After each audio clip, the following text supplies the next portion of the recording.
So in order to run this relay, you need a set of washers. And formerly I had been using just galvanized large washers, and I was spelling hypothermia, and you can see as you come in that the H, they're on big washers. But I'd used this set of galvanized washers, and they were starting to rust.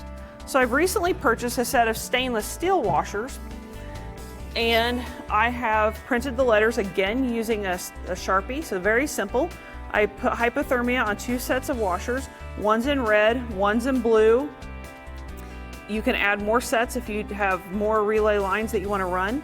And then I also like to add a little extra fun, and I throw in washers that don't have any letters because they need to go fishing in the cold water for washers that do have letters. So what you'll do is you'll want to use a cooler, a trough, a Rubbermaid tub, any of those types of things. You're going to want to fill it fairly full with water.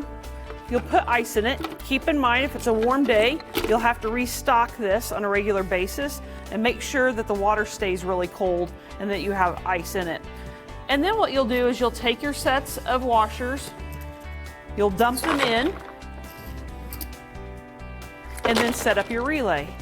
What you want to have happen is the 2 lines will come down to the cooler.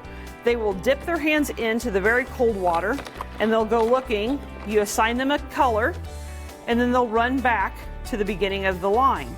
When they get back to the beginning of the line, they use the letter and they set it on their respective letter. And they'll continue to do this back and forth until they get all the letters complete. And then whichever line does that first is obviously the one that wins. A very simple activity, but you got to really think about it. If the weather's warm outside, how to relate and discuss hypothermia. It's a really important activity, I think, in the summer months because kids are thinking about swimming and boating, but we need to take time to also think about winter, going out ice fishing, going out skating on a pond, and taking that so they can understand dexterity and how cold water really does get with ice in it. Also, don't forget a roll of paper towels, and you're good to go.